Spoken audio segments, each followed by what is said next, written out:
Hello दोस्तों, स्वागत है आपका आपके यूट्यूब चैनल एग्ज़ाम 91 पे। चलिए, हम लोग अभी तक जो है ये 1000 क्वेश्चन सीरीज़ का 3 पार्ट कर चुके हैं, 4 पार्ट कर चुके हैं सॉरी। और आज जो है हम लोग 5वां पार्ट करने जा रहे हैं। इसमें आपको 401 से लेके 500 तक क्वेश्चन मिलेंगे और ऐसे ही हम लोग जल्दी से इसकी सीरीज़ को ख़त्म करके फिर एक नई सीरीज़ चालू करेंगे ऑब्जेक्टिव क्वेश्चंस की, जिसमें आपको आंसर जो है आपको बताने पड़ेंगे और हो सकेगा तो लाइव सेशन करेंगे। जब लाइव सेशन तभी कंप्लीट हो पाएगा जब अगर मुझसे कम से कम नहीं तो 30 लोग इस तरीके के मिलते हैं जो कहेंगे कि सर इस टाइम पे अगर रखिए, और वो 30 लोग जब एग्री कर जाएंगे जिस टाइम के लिए, मैं उसी टाइम पे रखूँगा और उन 30 लोगों को ऑनलाइन फिर आके वहाँ पे रीड करना भी पड़ेगा। 30 लोग मैंने इसलिए नंबर बताया क्योंकि जब 30 लोग होंगे तो उनमें आपस आपस में कंपटीशन होगा। तो क्या होगा कि कभी किसी का एक गलत होगा, किसी के 2 गलत हो जाएंगे, ऐसा करके तो वहाँ से एक अंदाज़ा लगेगा। जब आपस में कंपटीशन होगा तो आप लोग आगे निकलने की होड़ में अच्छे से अच्छा काम करेंगे, तो इसलिए वो ज़रूरी है। ठीक है, तो आप लोग, मैं जब पोल डालूँ तो आप लोग उसमें पार्टिसिपेट कीजिए और फिर मुझे बताइए कि किस टाइम हम लोगों को लाइव आना चाहिए और आप लोग जो है किस टाइम लाइव सेशन अटेम्प्ट कर सकते हैं। चलिए क्वेश्चन स्टार्ट करते हैं। क्वेश्चन नंबर 1, विंडोज़ में पेपर को प्रिंट करने के लिए शॉर्टकट कुंजी क्या होती है? देखो, प्रिंट करने की जब बात आती है, ठीक है, तो याद रखिए प्रिंट करने के लिए हमेशा Ctrl+P का इस्तेमाल किया जाता है और वो हमारी जो है क्या हो जाता है, प्रिंट हो जाता है। उससे पहले तो प्रिंट प्रीव्यू आता है, देन उसके बाद जैसे ही हम लोग ओके करते हैं तब हम लोगों का तुरंत वो प्रिंट कंप्लीट कर देता है। ठीक है, चलिए क्वेश्चन नंबर 2। क्वेश्चन नंबर 2 है कि गूगल का संस्थापक कौन है? ठीक, देखो जो गूगल के संस्थापक, और ऐसे अभी तक 2-4 हमारे संस्थापक पूछे जा चुके हैं, तो गूगल के संस्थापक लैरी पेज हैं। ये एक और सेट पेपर में पूछा जा चुका है जो हम लोग पहले ही अटेम्प्ट कर चुके हैं इसको। क्वेश्चन नंबर 3, क्वेश्चन नंबर 3 क्या है, व्हाट्सअप का ओनर कौन है? देखो व्हाट्सअप के ओनर जो है हमारे, अब फेसबुक ने खरीद लिया है तो उसका जो ओनर यानी कि उसके जो मालिक हो गए वो कौन हो गया? वो फेसबुक हो गया है। चलिए, जब एक से अधिक व्यक्ति एक ही समय पर एक केंद्रीय कंप्यूटर का उपयोग करते हैं तब क्या आवश्यक होता है? देखो, जब भी कभी देखो इस तरीके की बात आएगी तो देखो लाइट पेन का यहाँ से इससे कोई मतलब नहीं है, माउस का इससे कोई मतलब नहीं, क्योंकि अगर जब एक से अधिक व्यक्ति एक ही समय पर केंद्रीय कंप्यूटर का उपयोग कर, जैसे एक ही सीपीयू लगाओ और उसके लिए डेस्कटॉप अलग अलग हों, तो वो लोग क्या करेंगे, ऐसा तो है नहीं एक ही माउस से काम करेंगे, उसके लिए माउस भी अलग अलग होंगे। फिर ये डिजिटाइजर जो लिखा है इसका भी कोई मतलब नहीं होता। टर्मिनल एक ऐसी चीज़ होती है जो हम लोग अलग अलग चीज़ों, एक ही चीज़ से अलग अलग पार्ट में हम लोग जाके काम कर सकते हैं, यानी कि एक ही कंप्यूटर यानी कि एक ही सीपीयू पर एक से अधिक व्यक्ति एक ही समय पर वर्क कर सकते हैं, इसके लिए टर्मिनल का यूज किया जाता है। चलिए क्वेश्चन नंबर 5, क्वेश्चन नंबर 5 है, निम्न में कौन सा संग्रहित प्रोग्राम संकल्पना यानी कि स्टोर्ड प्रोग्राम कॉन्सेप्ट का उपयोग करने वाला पहला कंप्यूटर था? देखो, जब स्टोर की बात की जाएगी तो आपको ये पता होना चाहिए कि कौन से जो हमारी जो जनरेशन थी उसमें ये स्टोरिंग के लिए आया हुआ था। तो जब हम लोगों को ये जनरेशन में, जब हम लोगों ने वीडियो में पढ़ा हुआ था तो वहाँ पे मैंने बताया था कि किस जनरेशन में कौन सा जो है स्टोर्ड प्रोग्राम का इस्तेमाल किया गया था और कौन सी जनरेशन में ये चीज़ आई थी, और उस कंप्यूटर का नाम, ठीक, उस कंप्यूटर का नाम है इडसैक। क्या है? इडसैक, जो हम लोगों को स्टोर्ड प्रोग्राम कॉन्सेप्ट जिसमें लेके आया था, वो जो पहला जिस जनरेशन में आया था उसमें जो पहला कंप्यूटर था जिसमें ये स्टोर्ड प्रोग्राम कॉन्सेप्ट यूज किया गया था वो इडसैक था, EDSAC। देखिए ये किस ऑप्शन में दे रखा है? ये तीसरे ऑप्शन में दे रखा है। अच्छा, इसका आंसर इधर नहीं दिया है। चलिए इसका आंसर देखते हैं क्या है। ठीक है, इसका आंसर देखिए सी है। ठीक है, चलिए अगला क्वेश्चन, जब एक बार जब उपयुक्त प्रोग्राम लोड करें और आवश्यक डेटा प्रदान करें तो कंप्यूटर को मानवीय हस्तक्षेप की आवश्यकता नहीं होती है, या सुविधा के रूप में जाना जाता है। तो ये किसके रूप में जब जाना जाता है? इसने कहा है जब एक बार आप कंप्यूटर प्रोग्राम लोड करें और आवश्यक डेटा प्रदान करते हैं। जब हमने एक बार कंप्यूटर डेटा लोड कर लिया, मतलब कंप्यूटर में डेटा डाल लिया और उसे जो है क्या करें, मतलब प्रोग्राम को लोड कर लिया, प्रोग्राम को ओपन कर लिया और उसमें डेटा को हमने इंटर भी कर दिया, तो कंप्यूटर मानवीय हस्तक्षेप की आवश्यकता नहीं है, यानी कि कंप्यूटर को अब हम लोगों के किसी भी तरीके के कोई भी इनपुट की आवश्यकता नहीं है, यानी कि ज़रूरत नहीं है।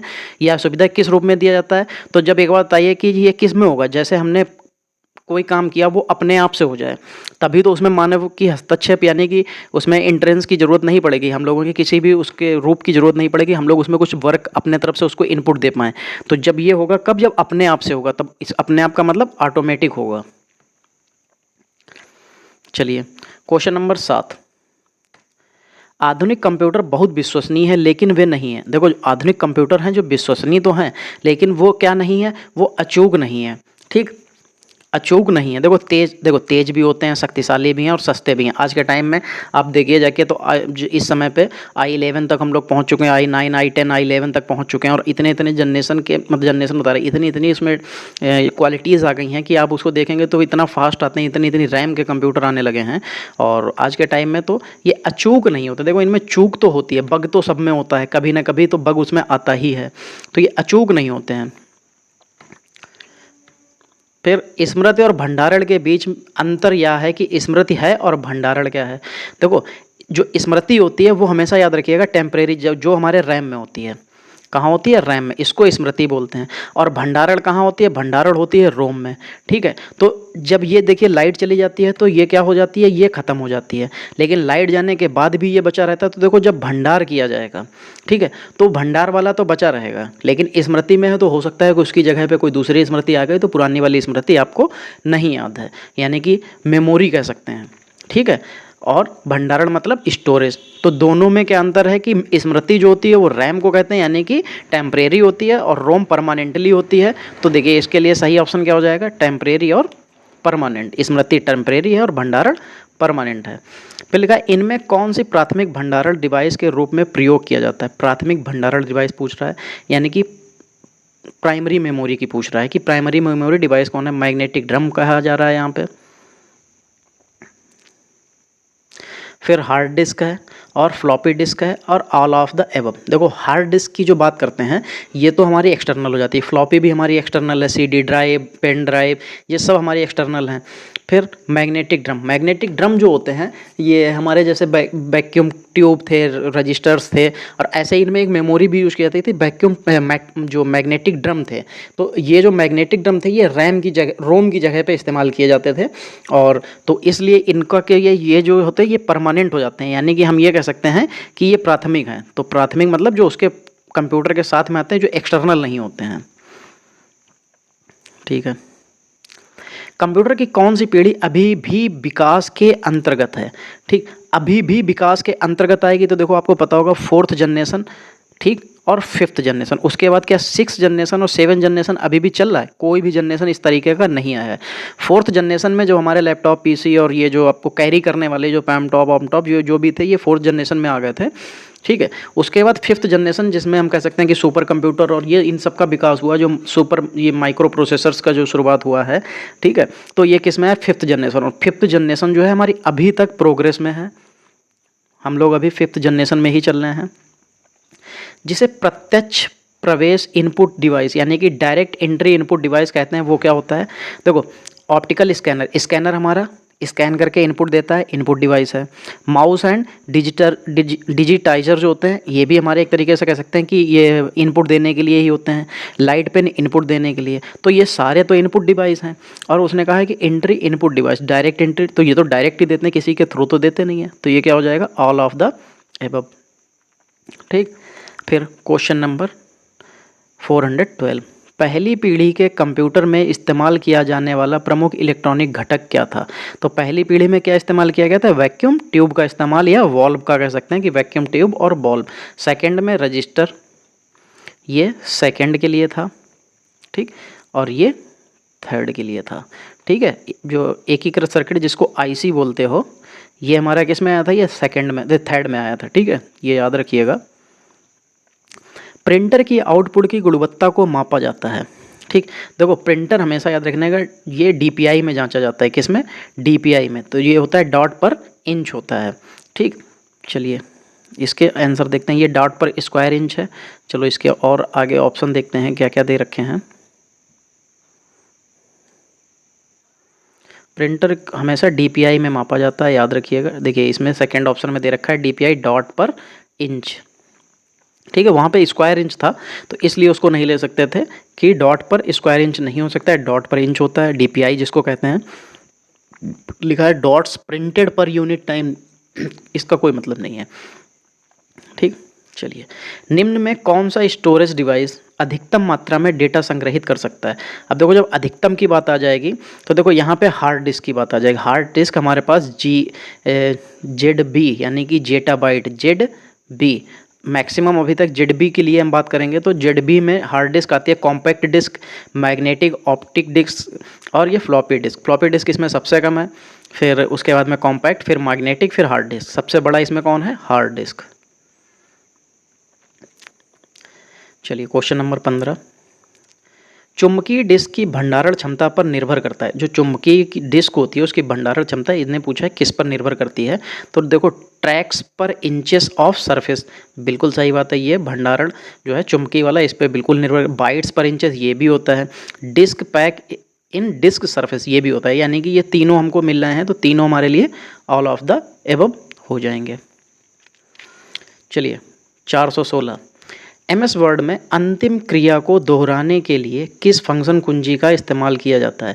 देखो जब इसमें अंतिम क्रिया को दोहराने का मतलब जैसे हमने कोई काम कर रहे थे और हम अब किसी मतलब एक्सेल पे MS वर्ड पे कोई काम कर रहे थे, लेकिन अब हम किसी और चीज़ पे चले गए और हमें कुछ करना पड़ा, या ये कह सकते हैं काम कर रहे थे लेकिन अब वो हमने हटा दिया है, तो उसके बाद में जैसे ही हम उसकी अंतिम क्रिया को दर्शाना चाहें तो उसके लिए होता है F4।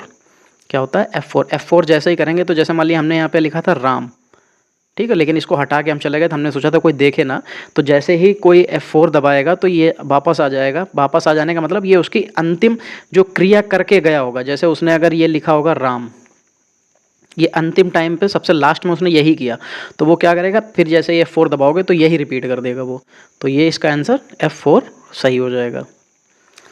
फिर 417, निम्नलिखित में कौन सा टेक्स्ट फाइलों का विस्तार फाइल नेम है? देखो टेक्स्ट फाइल की बात कर रहा है तो याद रखिएगा या तो .txt होता है हमारे पास, ठीक है, इसमें तो है नहीं। अब देखो WM है, ये हमारी शायद ऑडियो फाइल होती है, BOB MPA ये सब लगभग ऑडियो और वीडियो की ही फाइल दे रखी हैं, ठीक है। और .wpd ये वर्डपैड की फाइल होती है, .wpd तो ये वर्डपैड की फाइल हो जाती है। तो वर्डपैड में हम लोग क्या करते हैं? टाइपिंग का काम करते हैं, तो इसलिए इसका सही आंसर क्या हो जाएगा? WPD। क्वेश्चन नंबर 18, कौन सा मेनू का चयन वर्ड फाइल में कट कॉपी पेस्ट करने के लिए किया जाता है? देखो जब भी कभी कट कॉपी पेस्ट की बात आएगी तो यानी कि कट कॉपी और पेस्ट हम लोग किसके लिए करते हैं? कट करेंगे वहाँ पे कुछ नई चीज़ लगाने के लिए या उसको हटाने के लिए। कॉपी करेंगे तो भी वो कॉपी उठा के कहीं दूसरी जगह पे ले जानी होगी, पेस्ट करेंगे तो किसी दूसरे का आइटम वहाँ पे पेस्ट, तो ये सब हम लोग एडिट करने के लिए करते हैं। क्या करते हैं? एडिट करने के लिए। तो ये किस में मिलेगा? एडिट ऑप्शन में मिल जाएगा, तो इसका सही आंसर क्या हो जाएगा? एडिट। चलिए क्वेश्चन नंबर 19, निम्न शॉर्टकट कुंजी का उपयोग MS वर्ड फाइल में कर्सर को अगले पैराग्राफ में शुरू करने के लिए किया जाता है, ठीक है। देखो जब कह रहा है कि जो शॉर्टकट कुंजी हमें नीचे दे रखी है उसमें MS वर्ड फाइल में कर्सर को अगले पैराग्राफ में, कर्सर जो है उसको अगले पैराग्राफ में शुरू करने के लिए किस फाइल का इस्तेमाल किया जाता है?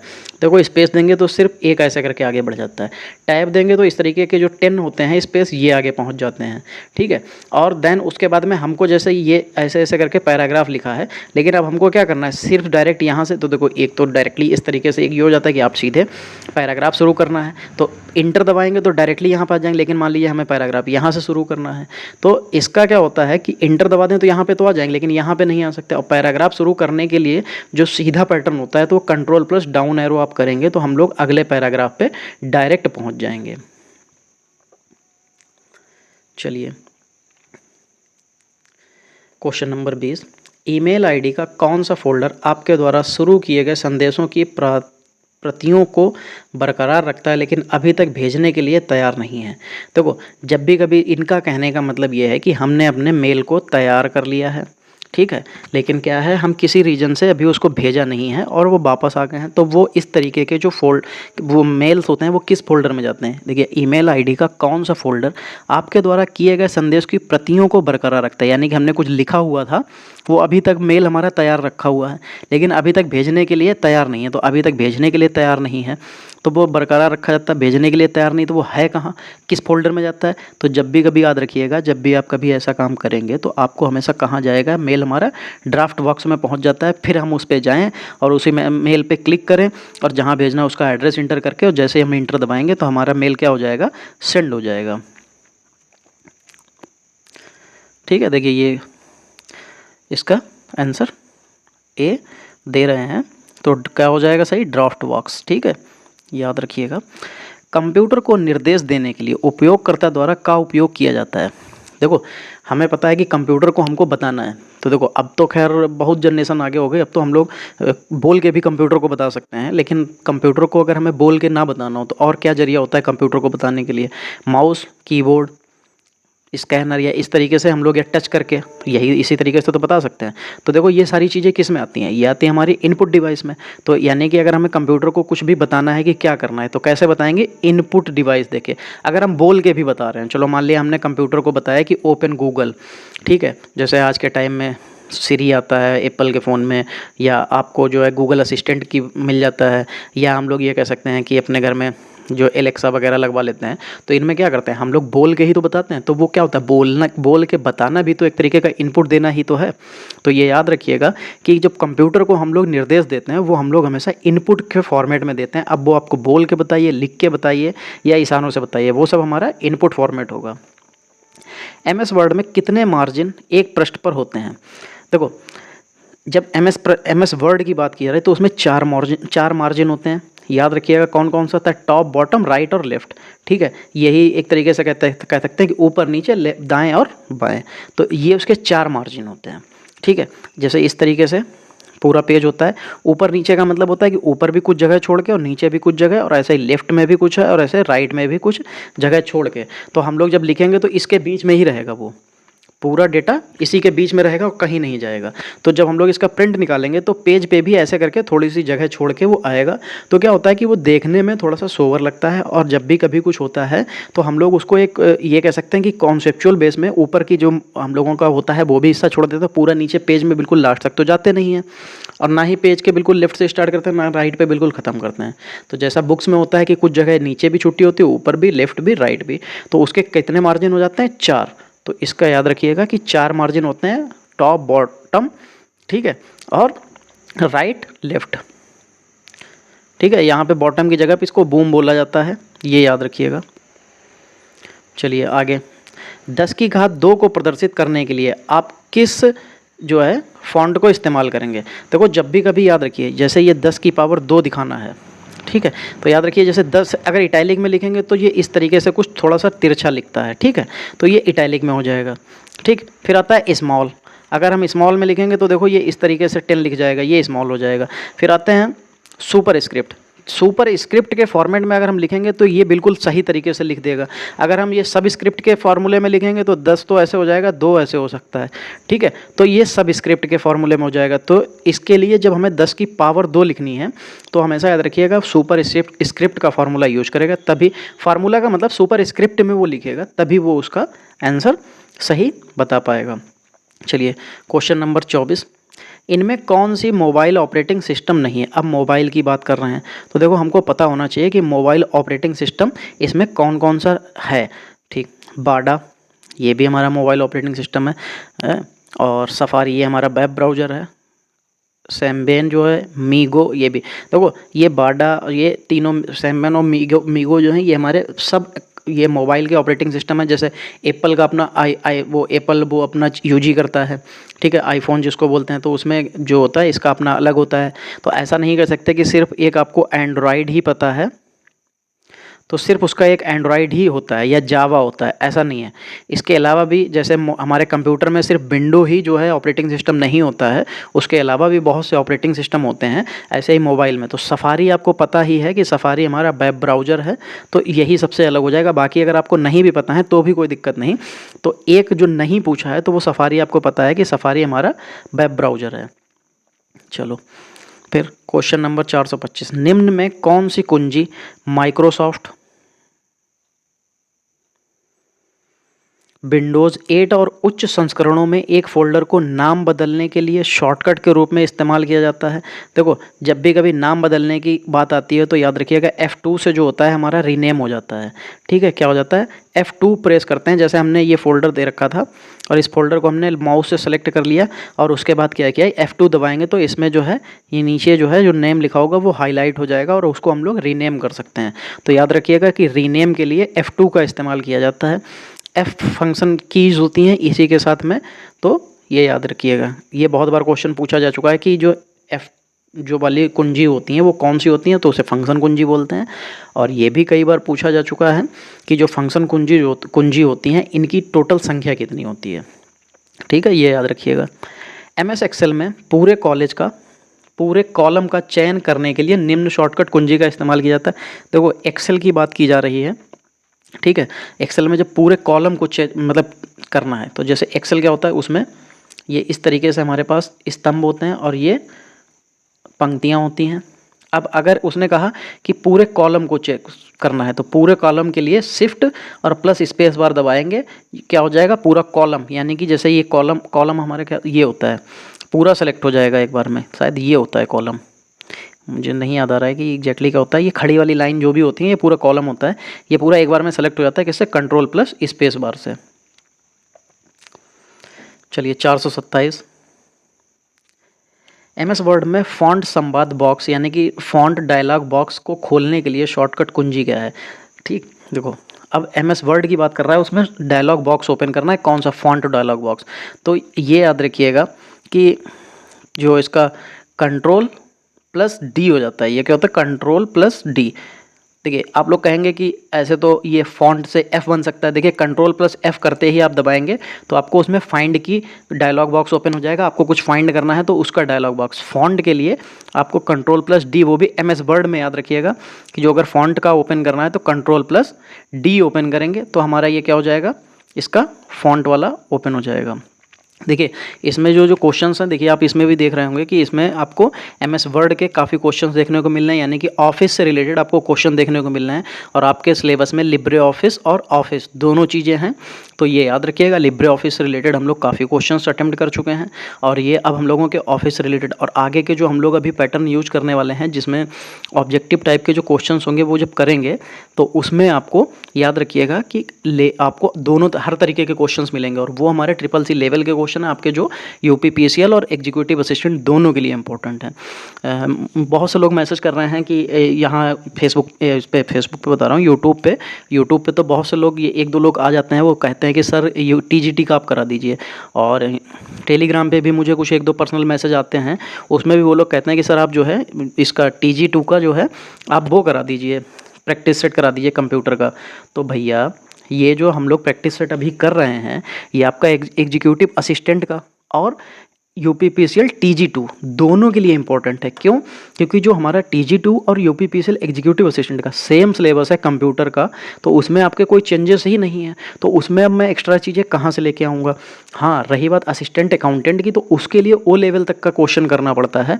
तो उसके लिए जब बात आएगी तो उसमें लैंग्वेजेस के क्वेश्चन आते हैं, तो वो मैं आपको करा सकता हूँ। आप अगर उसके लिए कहिए तो बात अलग है, लेकिन अगर आप ये TG2 और UP PCL एग्जीक्यूटिव असिस्टेंट की बात करेंगे तो दोनों का सिलेबस सेम है, उसमें कोई चेंजेस नहीं है।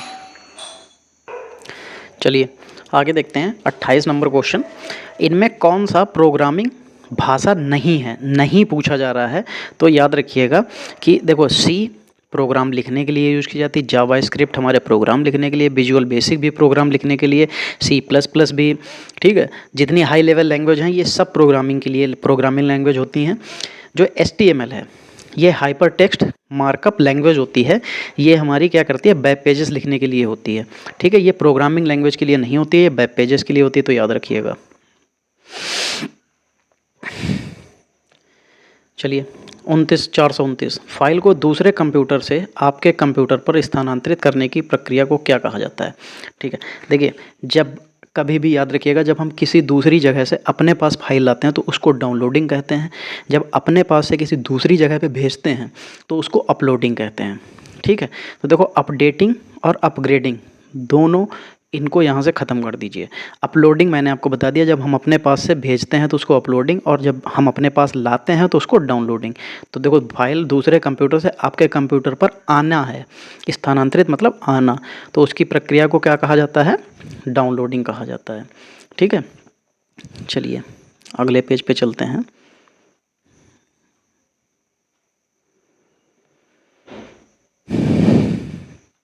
चलिए 30 नंबर क्वेश्चन, MS वर्ड में सक्रिय दस्तावेज को बंद करने के लिए शॉर्टकट की का उपयोग किया जाता है। देखो जब यहाँ पर MS वर्ड में सक्रिय मतलब जिस पे हम काम कर रहे हैं वर्ड पे, जिस पेज पे, अगर उसको हमको जो है क्या करना है? बंद करना है। तो देखो जो विंडो का होता है, जो Ctrl+W, ये वर्ड में जब MS वर्ड में इसको आप प्रेस करेंगे तो वो क्या हो जाएगा कि जो जिस पे हम जो दस्तावेज यानी कि जिस डॉक्यूमेंट पे काम कर रहे थे तो वो क्या हो जाएगा? वो बंद कर दिया जाएगा। तो इसके लिए Ctrl+W का यूज किया जाता है। चलिए 431, SMT का प्रयोग किया जाता है। देखो सिंपल मेल ट्रांसफ़र प्रोटोकॉल होता है ये, और ये किसके लिए होता है? ये मेल के लिए प्रोटोकॉल होता है। तो इसको मेल भेजने के लिए ये प्रोटोकॉल का यूज किया जाता है। तो देखिए इसमें कौन से ऑप्शन में? सेंडिंग मेल पहले ही ऑप्शन में है, तो ये मेल से रिलेटेड है।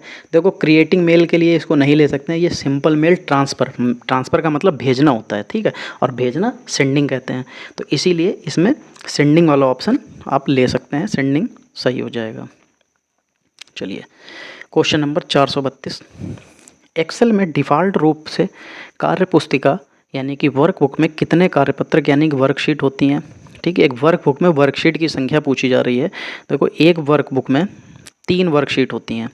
ठीक, एक वर्कबुक में 3 वर्कशीट होती हैं, याद रखिएगा। तो इसका आंसर 3 सही हो जाएगा। फिर 433, प्रमुख मेमोरी किसके समन्वय से कार्य करती है? जो प्रमुख मेमोरी है किसके सतत समन्वय मतलब किसके सपोर्ट से कार्य करती है? जो प्रमुख मेमोरी यानी कि जो प्राइमरी मेमोरी होती है वो किसके समन्वय से कार्य करती है? तो देखो वो किसके साथ यानी कि किसकी सहायता से, ये कह सकते हैं किसकी हेल्प से या किसकी मदद लेके काम करती है? तो पूरा कंप्यूटर किसकी मदद लेके काम करता है? CPU। तो उसमें प्राइमरी मेमोरी होगी, वो भी हमारी CPU की सहायता से ही काम करेगी। तो इसका आंसर क्या हो जाएगा? CPU। चलिए क्वेश्चन 434, सारे कंप्यूटर में लागू होती है। ये कल भी क्वेश्चन था कि क्या था कि सारे कंप्यूटर में कौन सी भाषा लागू होती है? मशीनी भाषा। कौन सी? मशीनी भाषा इसका सही आंसर हो जाएगा। चलिए आगे देखते हैं। चलिए 435, निम्न में कौन सा ऑप्टिकल डिस्क का उदाहरण है? ठीक है, देखो जब ऑप्टिकल डिस्क की बात आएगी, ये क्वेश्चन शायद हम लोगों ने इसी 1000 क्वेश्चन सीरीज में ही ये क्वेश्चन किया हुआ है, और शायद एक दो प्रैक्टिस सेट में भी कहीं पे आया हुआ था कि निम्न में कौन सा ऑप्टिकल डिस्क का उदाहरण है। तो देखो ऑप्टिकल डिस्क होता है वर्सेटाइल डिस्क जो होती है, डिजिटल वर्सेटाइल डिस्क, ये जो है ऑप्टिकल वर्सेटाइल, ये ऑप्टिकल डिस्क का ही ये उदाहरण होता है। तो इसके लिए ये ऑप्शन नंबर 3 सही हो जाएगा। क्वेश्चन नंबर 436, कंप्यूटर की घड़ी की स्पीड की गणना किस में की जाती है? तो कंप्यूटर की घड़ी, देखो कंप्यूटर की घड़ी, ये कल क्वेश्चन आया हुआ था कल के ही सेट पेपर में, जो हम लोगों ने क्वेश्चन किए थे 300 से 400 तक, उसमें ये क्वेश्चन था कि कंप्यूटर की घड़ी की स्पीड की गणना बिट में की जाती है। किस में की जाती है? बिट में।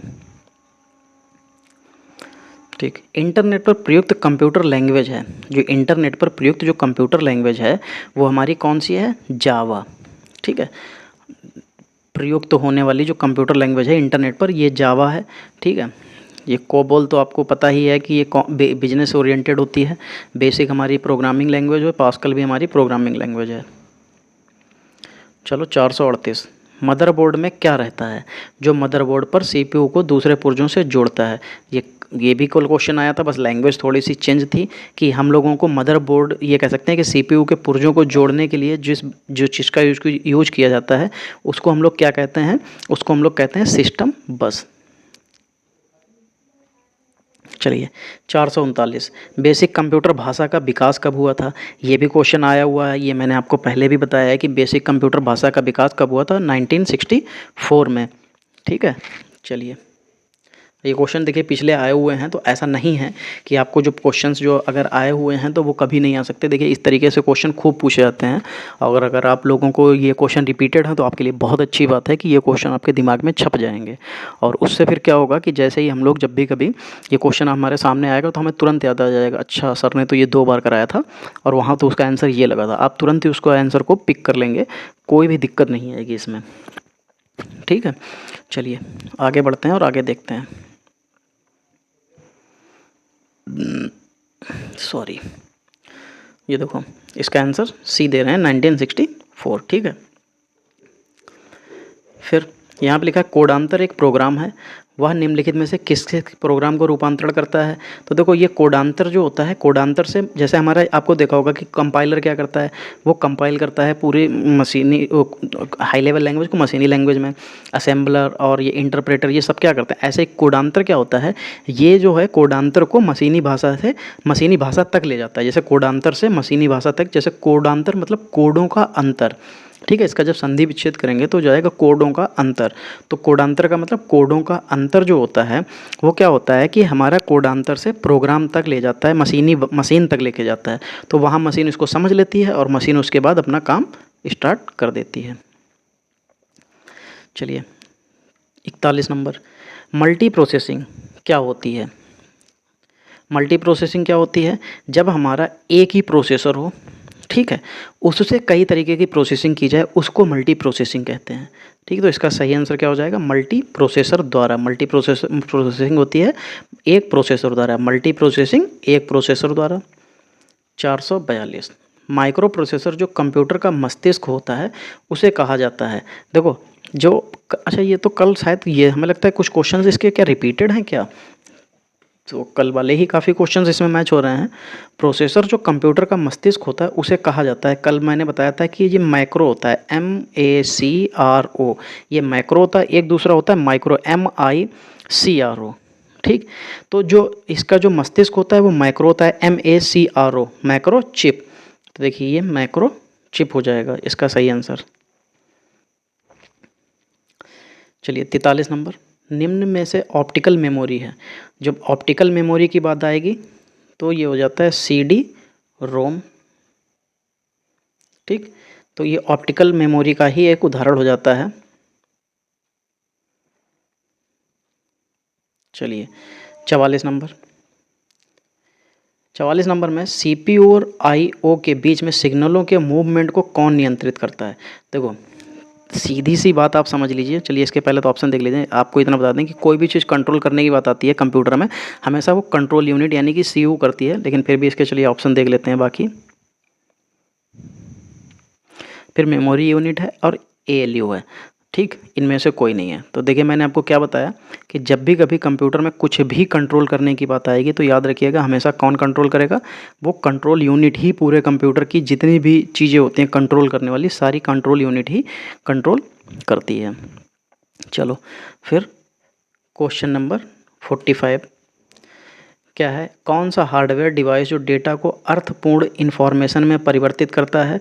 तो कौन परिवर्तित करता है, ये होता है प्रोसेसर। क्या, प्रोसेसर। ठीक, इससे कुछ क्वेश्चंस हमें लगता है कि रिपीटेड हैं, या हमें लगता है कुछ मिसप्रिंट की वजह से वही क्वेश्चंस रिपीटेड हो गए हैं।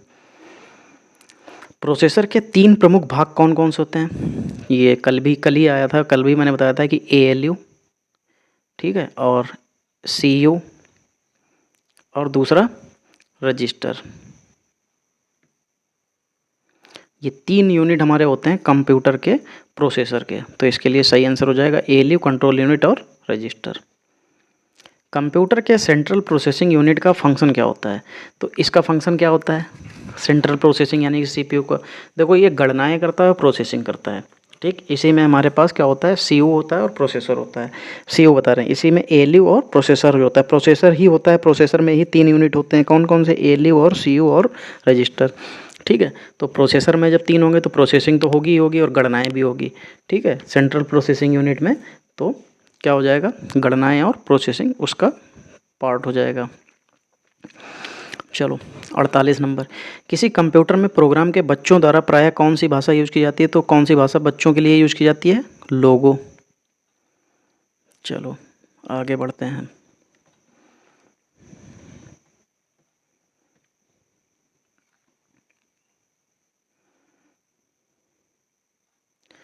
चलिए 449 नंबर क्वेश्चन क्या है।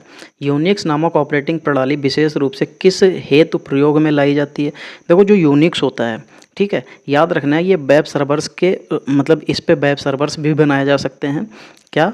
वेब सर्वर्स, ठीक है। ये वेब सर्वर्स भी यूनिक्स नामक प्रणाली जो होती है, ऑपरेटिंग प्रणाली होती है, इसमें जो इसका जो काम होता है उसमें एक तरीके का काम ये वेब सर्वर्स का भी होता है, तो इसमें वेब सर्वर्स सही हो जाएगा। फिर गेम खेलना किससे आसान हो जाता है। गेम खेलना किससे आसान हो जाता है?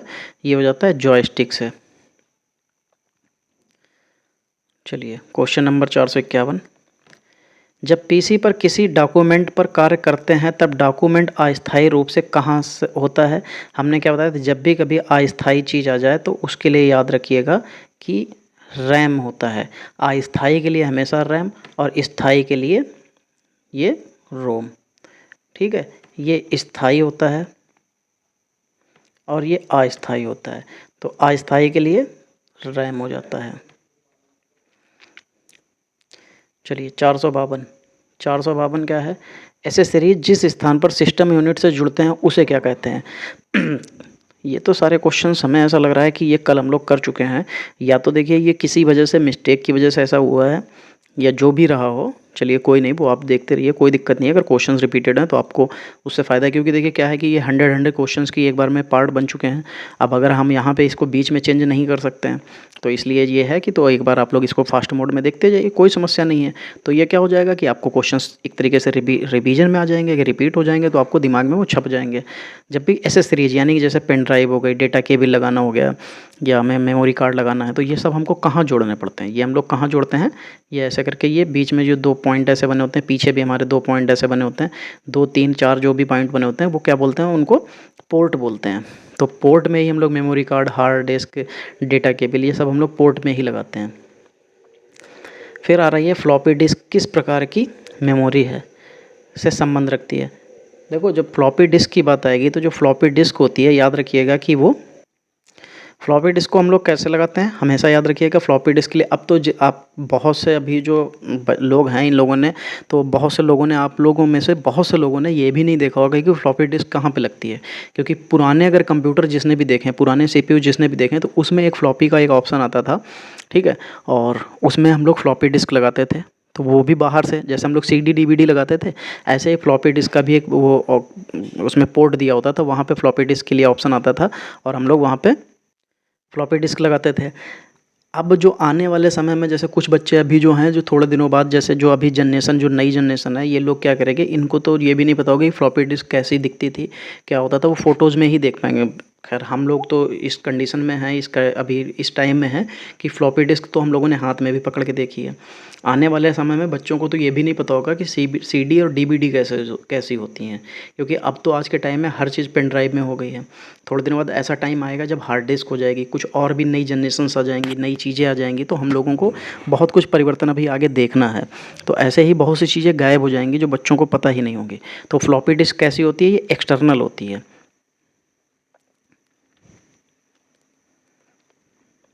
ये देखिए इसका बी ऑप्शन सही भी दिखा रहे हैं। चलिए 454। कंप्यूटर भाषा जावा में के आविष्कारक कौन है। देखो जावा के आविष्कारक जो हैं वो सन माइक्रोसॉफ्ट हैं, ठीक है। चलिए कंट्रोल शिफ्ट और आल्ट कौन सी कुंजियाँ होती हैं, ये मॉडिफायर कुंजियाँ होती हैं। इसमें फंक्शंस कुंजी आपको पता है, ये F से स्टार्ट होने वाली सारी फंक्शंस कुंजियाँ होती हैं। अल्फ़ा न्यूमेरिक यानी कि ABCD और नंबर वाले जितनी भी होती हैं उनको अल्फ़ा न्यूमेरिक। जॉयस्टिक हमारी एक तरीके का माउस की तरीके से एक लकड़ी टाइप में होती है, पेन के टाइप में, जो तार के सहायता से जुड़ी होती है, जो इधर उधर घूम सकने वाली, चारों तरफ घूम सकने वाली एक स्टिक होती है, जिसकी सहायता से हम लोग गेम खेलते हैं। चलिए रैम किस तरीके की मेमोरी है। देखिए रैम हमारी प्राइमरी मेमोरी होती है, ठीक है, और प्राइमरी मेमोरी हमेशा मुख्य मेमोरी कहते हैं, तो इसलिए उसका सही आंसर मुख्य हो जाएगा। चलिए 57 नंबर।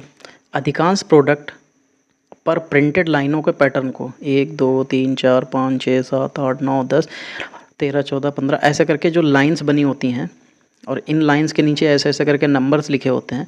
तो जो ये नंबर्स होते हैं, ये पूरे पैटर्न को हम लोग क्या कहते हैं, ये कहते हैं बार कोड।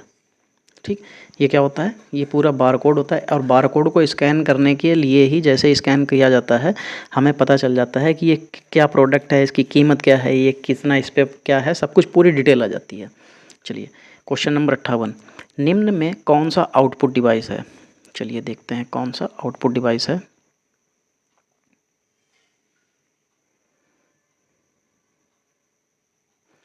ठीक है, देखिए प्लॉटर प्रिंटर एक तरीके का बड़े रूप में प्रिंट निकालता है। प्रिंटर तो वो सिंपल से आपका पता ही है। मॉनिटर ये हमें आउटपुट देता है। टच स्क्रीन ये हमें इनपुट देती है। तो ये तीनों तो आउटपुट डिवाइस के लिए हो गए। और टच स्क्रीन क्या करती है, ये इनपुट देती है। चलिए 459, निम्न में कौन रैम नहीं है। तो देखो रैम नहीं है की बात आ जाएगी तो देखो ये पी रैम होता है, जो ये हमारी रैम का कोई प्रकार नहीं होता है। ठीक है, ये रैम नहीं है। क्या नहीं है, ये रैम नहीं है।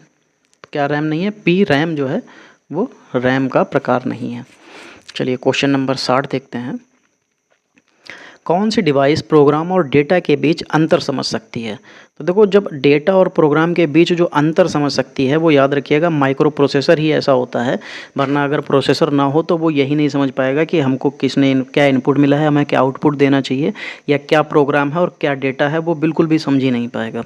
तो इसलिए ये जो है इसका गलत हो जाएगा, मतलब सही हो जाएगा। स्टोरेज की थोड़ी सी जगह में बहुत सी फाइलों को स्टोर करने के लिए निम्न में किसका उपयोग किया जाता है। तो देखो ये उपयोग किया जाता है, ये फाइल एडजस्टमेंट का उपयोग। फाइल एडजस्टमेंट से हम लोग फाइल जो है कर सकते हैं। चलिए 462, असेंबली लैंग्वेज क्या है। असेंबली लैंग्वेज जो है हमारी एक तरीके की लो लेवल लैंग्वेज है, लो लेवल प्राइमरी लैंग्वेज होती है ये असेंबली लैंग्वेज। देखिए अभी तक तो कुछ क्वेश्चंस इसमें नए थे, लेकिन अभी कुछ क्वेश्चंस हमारे रिपीटेड हो गए हैं। तो देखिए ऐसा है कि जब ये प्रिंट बनाया जाता है तो जो प्रिंट बनाते हैं उनको नहीं पता होता है कि ये पूरा पढ़ के, या उन लोग नहीं करते हैं ऐसा। तो देखिए इस वजह से नहीं पता चलता है। और अगर वो पढ़ते भी हैं तो उन्हें इतना नहीं ध्यान रहता है कि क्या हुआ है क्या नहीं हुआ है। और देखिए मैं क्या करता हूँ कि मुझे PDF मिलता है, मैं आपको वो चीज़ जो है मुझे पता होती है तो मैं आपको वहाँ से बिल्कुल डायरेक्टली आके यहाँ पे करा देता हूँ। नहीं पता होता तो पहले मैं उसको एक बार चीज़ें क्रॉस चेक करके तब करता हूँ। लेकिन इस तरीके से इतने पूरे क्वेश्चंस, मैंने इतने सारे क्वेश्चन 100 क्वेश्चन तो नहीं देखे थे, कुछ क्वेश्चन देखे स्टार्टिंग के, तो मुझे लगा ये तो बिल्कुल नए हैं। लेकिन इसमें कुछ क्वेश्चन तो आपके रिपीटेड हैं। चलिए कोई नहीं, अब रिपीटेड हैं तो कोई दिक्कत नहीं है, आप लोग 2 बार हो जाएगा, ऐसी कोई दिक्कत नहीं है। उससे बस हमारे दिमाग में जो है इसकी एक पिक्चर छप जाएगी तो याद ही रहेगा, उससे और कोई ऐसी प्रॉब्लम भी नहीं आनी है। चलिए इसीलिए थोड़ा सा फास्ट भी हम लोग आज कर रहे हैं। निम्न में कौन सा सिस्टम यूनिट का भाग है। देखो सॉरी, सिस्टम यूनिट का भाग अगर पूछा जाएगा तो वो CPU होता है, सिस्टम यूनिट का भाग होता है। इंस्ट्रक्शन के उस समूह को क्या कहते हैं जो कंप्यूटर को बताता है कि क्या करना है। देखो ये इंस्ट्रक्शंस का एक समूह हमारा क्या बनाता है, प्रोग्राम बनाता है। तो इसका सही आंसर क्या हो जाएगा, प्रोग्राम। निम्न में कौन एक प्रोग्रामिंग लैंग्वेज नहीं है। ठीक, देखो प्रोग्रामिंग लैंग्वेज की बात आएगी तो ये ऑरेकल जो है हमारी प्रोग्रामिंग लैंग्वेज नहीं है। 466, ईथरनेट संबंधित है किससे, ये लैन से संबंधित है। फिर निम्न में कौन सा इंटरनेट एक्सप्लोरर नहीं है। देखो इंटरनेट एक्सप्लोरर की बात आएगी, यानी कि वेब ब्राउज़र की बात आ रही है। Firefox web browser, safari web browser, Chrome web browser, Google plus हमारी सोशल मीडिया साइट है। ठीक है, ये सोशल मीडिया है तो यही अलग हो जाएगा।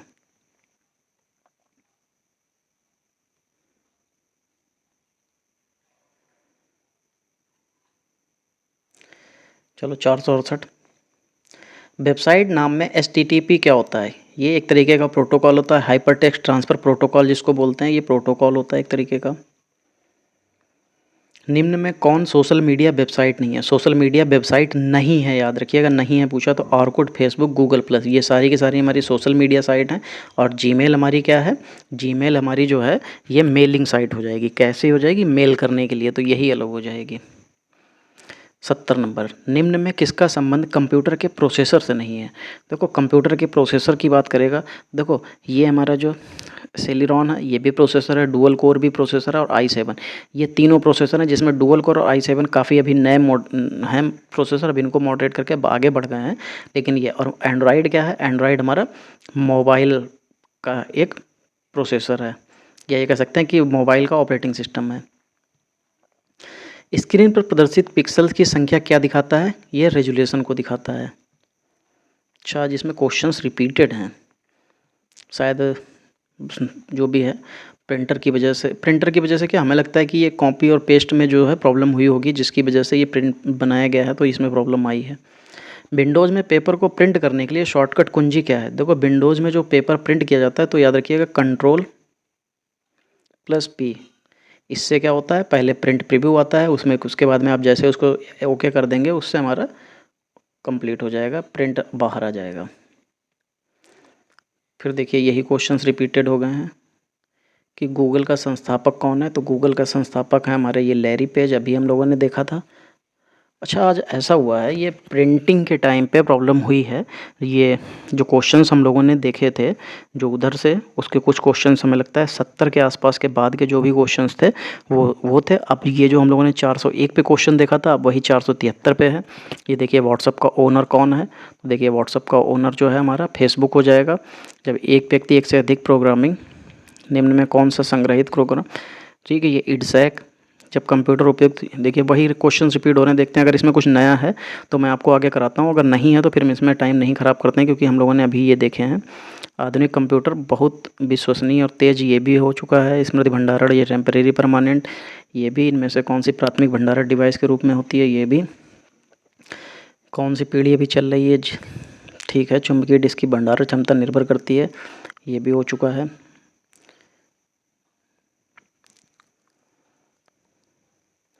MS वर्ड में अंतिम क्रिया को जोड़ने के लिए F4 होता है निम्नलिखित में कौन सी टेक्स्ट फाइल को? ये भी हो चुका है। MS वर्ड में कितने मार्जिन? 4 होते हैं 10 की घात में, ठीक है, ये भी हो चुका है। सुपर स्क्रिप्ट का इस्तेमाल किया जाता है, ये हो चुका था। इनमें कौन सी मोबाइल ऑपरेटिंग सिस्टम नहीं है? ये भी अभी हम लोग कर चुके हैं। मोबाइल कुंजी 8 संस्करणों के नए फोल्डर को नाम बदलने के लिए, रीनेम करने के लिए F4 का इस्तेमाल किया जाता है, ये भी कर चुके हैं। फाइल को दूसरे संस्करण में अपने कंप्यूटर में अपलोडिंग डाउनलोडिंग होती है। शॉर्टकट कुंजी Ctrl+W। देखिए आज जो क्वेश्चंस हमारे थे उसमें कुछ क्वेश्चंस नए थे, कुछ पुराने थे। देखिए इसलिए ये क्वेश्चंस हम लोग स्टार्टिंग में भी कर चुके हैं, तो इसलिए अब हम लोगों ने इसको रिपीट नहीं किया, क्योंकि रिपीट करके टाइम ख़राब करने का कोई मतलब नहीं है। तो आप लोगों को शुरुआत में जो नए क्वेश्चंस मिले, जो क्वेश्चन थोड़े से रिपीटेड थे, वो किए इसलिए कि इस उम्मीद में कि हो सकता है ये रिपीट किसी वजह से, किसी मिस्टेक हो गई हो, उस वजह से हो गए हों। तो अब हम लोग आगे क्या करेंगे कि ये क्वेश्चन फिर से रिपीट नहीं करेंगे, और अब आप लोग यहीं पे हम लोग वीडियो को समाप्त करेंगे। आगे के PDF जो है वो मैं देख के लेके आऊँगा कि अगर वहाँ पे कुछ मिस्टेक्स होती है तो हम लोग वहाँ पे उसको छोड़ देंगे, और आगे के क्वेश्चन ज़रूरी नहीं है। अब हम लोग 501 हो गया तो 502 से करें। अगर 502 के आगे हमको लगता है कि यहाँ पे कुछ क्वेश्चंस ऐसे हैं जो पिछले वाले जो हम लोगों का पेपर था उसमें हो चुके हैं, तो फिर हम लोग आगे उसको पोर्शन को आगे से करेंगे स्टार्ट, ठीक है। चलिए अब हम लोग जो है, अगर हमें ज़रूरत पड़ी तो फिर इसके PDF को हम लोग जो है एडिट करना पड़ा तो हम लोग इसके PDF को फिर से एडिट करके तब हम आपके लिए लेके आएंगे। तब तक अगर PDF एडिट होगी तब तक हम लोग जो है दूसरे आपको क्वेश्चंस प्रोवाइड करा देंगे। लेकिन ऐसा नहीं है कि आपको मिस नहीं होगा, आपका दिन मिस नहीं होगा, कोई ना कोई आपको प्रैक्टिस सेट ज़रूर मिलेगा। और अगर इसमें जो भी मिस्टेक्स हुई हैं उसको सुधार के फिर हम लोग वापस दोबारा से आते हैं, ठीक है। अगर दोबारा से इसको एडिट किया जाएगा तो कुछ इसमें जो मिस्टेक्स थी वो सुधर जाएंगी, कोई दिक्कत नहीं है। चलिए फिर आज की क्लास को यहीं पे समाप्त करते हैं, और बाकी आप लोगों ने जो देखा, अगर आप लोगों को थोड़ा बहुत भी अच्छा लगा हो तो आप लोग वीडियो को लाइक कीजिए, चैनल को सब्सक्राइब कीजिए। चलिए मिलते हैं अगली क्लास में, तब तक के लिए जय हिंद।